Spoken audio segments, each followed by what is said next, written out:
오늘 아침에는 우리가 지난 시간에 이어서 회개에 대해서 주님께서 하신 말씀 다시 한번 살펴보겠습니다. 누가복음 15장 3절부터 7절에 보시면 예수님이 회개에 대한 비유를 말씀하셨는데 그 유명한 잃은 양의 비유입니다. 우리가 이미 살펴보았듯이 회개한다는 말은 후회하고 돌아간다는 말입니다. 후회하는 것으로 끝나면 그것은 회개가 아닙니다. 성경에 후회하고 죽은 사람들이 몇 있습니다. 가룟 유다, 그는 너무 깊이 후회했기 때문에 결국은 자살을 하고 맙니다. 구약의 사울 왕 역시 그렇습니다. 그는 후회하고 자기를 스스로 베고 말았습니다. 근데 후회하는 것이 전부가 아니고 돌아가는 것을 성경은 회개라고 말씀하고 있는 거 우리가 다시 기억합니다. 그래서 예수님의 이 이야기 속에 나타나는 이 잃은 양이 집으로 돌아가는 것, 우리가 이 잃은 양의 이야기 속에서 예수님께서 양을 찾아서 집으로 돌아가시는 이야기를 예수님은 회개라고 설명하고 계십니다. 여기 누가복음 15장 6절에 보면 집에 와서라고 말하고 있어요. 이 집에 온 주체는 누군가 하면 바로 양을 찾아서 어깨에 메고 온 목자입니다. 그런데 7절의 결론을 보면 내가 너희에게 이르노니 이와 같이 죄인 하나가 회개하면, 죄인, 이 이야기 속에 나오는 잃어버린 양입니다. 잃어버린 양이 회개하면, 돌아오면, 근데 사실은 양이 돌아온 건 아닙니다. 분명히 목자가 돌아온 것입니다. 그래서 이 이야기의 결론을 말씀을 다시 드리자면 내가 너희에게 이르노니 이와 같이 목자가 돌아오면, 회개하면, 이렇게 결론이 나야 되는데 그렇게 말씀하지 않았었어요. 죄인 하나가, 양이 돌아오면, 이렇게 말씀하고 있는 것입니다. 그래서 이 양이 집으로 돌아온 과정을 보면 이것은 참으로 흥미롭습니다. 양과 전혀 상관없이 목자가 어떤 일을 했기 때문인 것입니다. 목자의 행동에 의해서 양이 집에 돌아오게 된 것입니다. 그래서 첫 번째로 이 양이 집으로 돌아온 과정의 가장 첫 번째 단계는 목자가 양을 잃어버렸다는 사실을 안 것입니다. 여기 나타난 목자는 분명히 예수님이십니다. 예수님께서 우리가 잃어버림을 당한 것을 아셨어요. 그런데 이 이야기는 우리가 그동안 공부한 대로 디모데후서 1장 9절에 영원 전부터 주신 은혜, 곧 다시 말하면 우리를 용서하시고 구원하시는 은혜는 우리가 죄진 다음에 만든 계획이 아니고 영원 전에, 우리가 태어나기 전에, 천지가 창조되기 전에 이미 하나님께서 세우신 계획이라는 것입니다. 그리고 그 은혜는 이미 주어졌다고 말씀합니다. 그래서 잃은 양은 분명히 영원 전에 우리가 범죄하고 타락할 것을 아신 하나님 아버지의 가슴 속에 그 양이 있었다는 사실입니다.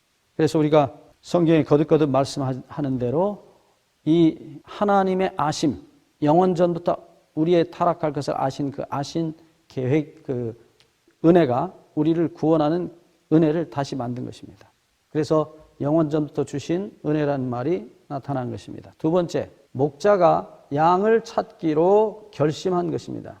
여기서 우리 중요한 사실을 발견합니다. 이 목자가 양을 잃어버릴 것을 알았지만은 그냥 포기했다면 양은 결코 집으로 돌아올 수 없었습니다. 여기서 아주 중요한 사실을 우리가 발견하는데 이 목자 자신의 마음속에 있었던 결심입니다. 양을 찾겠다는 것입니다. 이것은 양에 대한 본능적 사랑입니다. 이것을 예수님은 성경 가운데서 자주 말씀하셨어요. 누가복음 11장 13절에 너희가 자식을 사랑하는 그 본능적 사랑이 있는 것처럼 너희 하늘아버지도 그러하시다. 그보다 더 하시다고 말씀합니다. 그러니까 찾아도 그만, 찾지 않아도 그만이 아닙니다. 찾지 않으면 견딜 수 없는 사랑입니다. 그 사랑이 결정하게 하셨습니다. 세 번째입니다. 이 목자가 양을 찾으러 나가서 실제로 행동으로 옮깁니다. 목자가 양을 찾는 일을 결심만 하고 행동으로 옮기지 않았다면 양은 절대로 돌아올 수 없었습니다. 근데 양을 찾기까지 찾았다는 것입니다. 행동입니다. 또 혹은 목자의 인내입니다. 끝까지 찾았다는 사실입니다. 포기하지 않았다는 것입니다. 이 목자 되신 예수님이 십자가를 끝까지 포기하지 아니하셨다고 성경은 말씀하고 있습니다. 히브리서 12장 2절에 앞에 있는 즐거움을 위하여 양을 다시 찾아서 품에 안는 그 기쁨을 위해서 십자가를 참으사 인내입니다. 이 목자의 인내는 죽음으로 끝이 났습니다. 당신의 목숨을 바쳐서 우리를 찾으셨습니다. 그 다음 네 번째입니다. 목자가 이제는 양을 찾은 다음에 양 목에다 줄을 매가지고 끌고 간 것이 아닙니다. 성경은 분명히 말합니다. 누가복음 15장 6절에 보시면 또 집에 와서 라고 말씀하고 있어요. 집에 오는 과정에 일어난 일은 5절에 나와 있습니다. 또 찾은즉 즐거워 어깨에 메고 그리고 집에 왔다고 말씀합니다.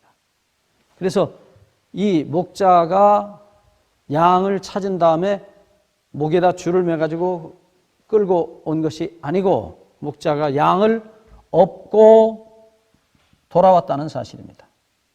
자, 이 업었다는 말은 히브리 말은 주로 쓴 말이 나사라는 동사입니다. 이스라엘 말입니다. 이 히브리어의 나사라는 말은 들어서 어깨에다가 엎는다 혹은 품에 안는다 그런 뜻이에요. 그리고 옮긴다는 뜻입니다. 그래서 이 단어가 사용된 예들을 찾아보면 아주 흥미롭습니다. 나사. 아주 은혜로운 동사예요. 예, 하나님께서 신명기 32장 11절을 보시면 과거 이스라엘 백성들을 애굽에서 건져내신 다음에 마치 독수리가 새끼를 업고 날아오듯이 너희들을 내가 업고 나갔다고 말합니다. 땅에 있는 수많은 사자나 호랑이, 곰, 수많은 야수들이 아무리 소리를 지르고 아무리 뛰어봐야 가장 높은 하늘을 나르는 그 독수리를 당할 재주가 없습니다. 하나님께서 그들을 그렇게 업고 오셨다라고 말하고 계십니다. 업고 오신 하나님. 나중에 이사야 63장 9절에 보면 이스라엘 백성들이 자기들의 조상들의 이야기를 추억하면서 했던 말에도 똑같이 나와 있어요. 하나님께서 그들을 업고 안고 오셨다고 말합니다. 누구도 해할 수 없는 것입니다. 하나님의 그 전능하심이 누구도 해할 수 없는 가장 높은 하늘에서 누구도 달려들 수 없는 그 하늘을 유유히 새끼를 업고 나르는 독수리의 모습은 바로 우리 하나님의 모습인 것입니다. 그렇게 업고 오셨다고. 그런데 이 비유 가운데 나타나는 목자의 행동은 똑같습니다.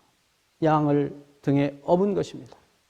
예, 이 이야기는 우리가 성경에서 분명히 하나님께서 여러 번 구약의 여러 노래들 가운데 시편에 우리를 품에 안으시고 이사야 선지자도 똑같은 우리 어린 양들을 품에 안음 같이 우리를 인도하셨다고 거듭거듭 이 말씀을 하고 있습니다.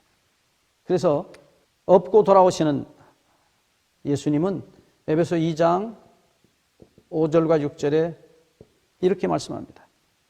하나님께서 예수님과 함께 우리를 살리셨고 그리스도 안에서 예수님 안에서 우리를 품으신 예수님과 함께 우리가 하늘 보좌에 하나님의 보좌에 이미 앉았다고 말하고 있어요. 하늘까지 돌아갔다고 이미 말씀하고 있어요. 다시 말하면 이 회개는 돌아가는 일입니다.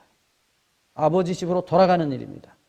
여기서 우리가 분명히 알 수 있는 것은 다시 한번 얘기하지만 돌아가는 일은 우리가 하는 일이 아니고 우리를 찾으신 양을 찾으신 목자가 예수님이 우리를 업고 아버지 집으로 돌아가는 이야기인 것입니다. 그래서 회개는 우리의 이야기가 아니고 예수 그리스도의 이야기입니다. 예수님께서 온 하늘을 버리고 우리를 찾으시려 이 땅에 오셨고 우리를 찾으신 다음에 당신의 용서의 어깨 위에 우리를 메시고 아버지 집으로 돌아가는 이야기입니다. 그것을 예수님께서 회개라고 말씀하셨고 그 회개의 마지막은 무엇인가 하면 잔치입니다. 여기 누가복음 15장 6절 말씀해 보시면 어깨에 메고 집에 와서 그 벗과 이웃을 불러 모으고 말하되 나와 함께 즐기자. 나의 잃은 양을 찾았노라. 즐기는 일입니다. 잔치하는 일이에요. 우리는 지옥에서부터 천국으로 우리 주님의 등에 업혀서 아버지 하나님의 집으로 돌아가는 일을 할 것입니다. 어떤 분이 천국 가는 길에 발자국이 4개였는데 가다 보니까 발자국이 2개로 변했다. 또 가다 보니까 발자국이 4개더라. 뭐 이런 식의 얘기를 하시는 분들이 계신데 예수님의 이야기에 비추어 보면 이런 발자국은 없어요. 오직 예수님의 2 발자국만이 있는 것입니다. 우리를 안고 업고 아버지 집까지 가시는 것입니다. 돌아가는 것입니다. 여러분, 예수님이 자신의 용서의 어깨 위에 우리를 업고 아버지 집까지 가실 때 우리가 해야 될 일이 무엇이겠습니까? 우리가 해야 될 일은 끝까지 업혀가는 것입니다. 우리는 때때로 세상이 좋아서, 돈이 좋아서, 쾌락이 좋아서 자기 자신의 못된 성질을 이루기 위해서 때때로 예수님 보고 내려주라고 할 때가 있어요. 여러분, 우리는 끝까지 예수님의 용서의 등에서 내려오지 않고 주님께서 우리를 아버지 집에 데려다 주시는 그 시간까지 잘 업혀가는 것이 우리의 할 일입니다. 이 이야기 속에서 양이 한 일은 목자가 와서 집에 가자고 말씀할 때 목자의 등에 업힌 것 외에는 양이 한 일이 아무것도 없어요. 양이 울어서 소리를 내서 살려달라고 그래서 목자가 찾으러 온 것이 결코 아닙니다. 우리 찬송가에 울어도 못하네라는 찬송가가 있어요. 우리의 눈물이, 우리의 통곡이, 우리의 회개가 우리의 구원을 결정한 것이 아닙니다. 목자의 결심과 목자의 행동이 우리를 구원한 것입니다. 여러분, 끝까지 예수님의 용서의 등에 업혀서 아버지 집까지 잘 가시기를 바랍니다. 감사합니다.